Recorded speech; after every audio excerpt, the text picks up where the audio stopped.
Merci Monsieur le Président, Monsieur Belval, Monsieur Leblanc. Le groupe écologiste votera contre cette délibération portant sur l'approbation de la déclaration de projet du contournement nord de Maubeuge.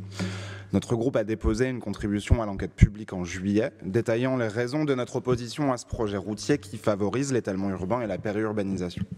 Pour nous, le développement économique de l'agglomération de Maubeuge peut être encouragé sans mettre en œuvre ce projet routier et en respectant l'objectif de zéro artificialisation nette.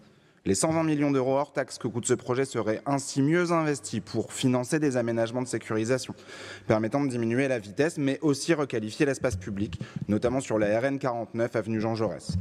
Développer aussi sur le territoire de la communauté d'agglomération Maubeuge-Val-de-Sambre des pistes cyclables sécurisées et le réseau de transport en commun. Soutenir le développement économique local en centre-ville et centre-bourg pour favoriser l'attractivité du territoire, plutôt que de favoriser la desserte d'un modèle commercial de périphérie qui tend à déplacer les centres urbains et à créer de la vacance, voire des friches en centre urbain. Ce projet routier entraînera l'imperméabilisation de 70 hectares de terres agricoles, la destruction partielle de 1450 mètres de haies, mais aussi une rupture de continuité écologique et le remblaiement potentiel de 3,93 hectares de zones humides. Ces impacts environnementaux négatifs sont anachroniques à l'heure de l'urgence climatique et de l'effondrement de la biodiversité. Lors de la présentation de la trajectoire 23-28 des voiries départementales en octobre 2023, Monsieur Belval, vous nous disiez que la route constitue un marqueur de civilisation.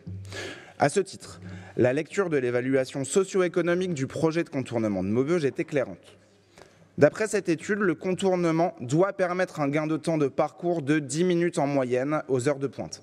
Mais dans le même temps, la réalisation de ce projet routier se traduira par des coûts d'entretien supplémentaires dans le réseau routier estimés à près de 30 millions d'euros, des coûts supplémentaires de carburant et d'entretien, de dépréciation des véhicules liés à l'augmentation des distances parcourues, des coûts d'accidentologie évalués, eux, à 130 millions d'euros du fait de l'allongement des trajets, des coûts de 14 millions d'euros liés à l'augmentation des gaz à effet de serre qu'entraîne l'allongement des trajets.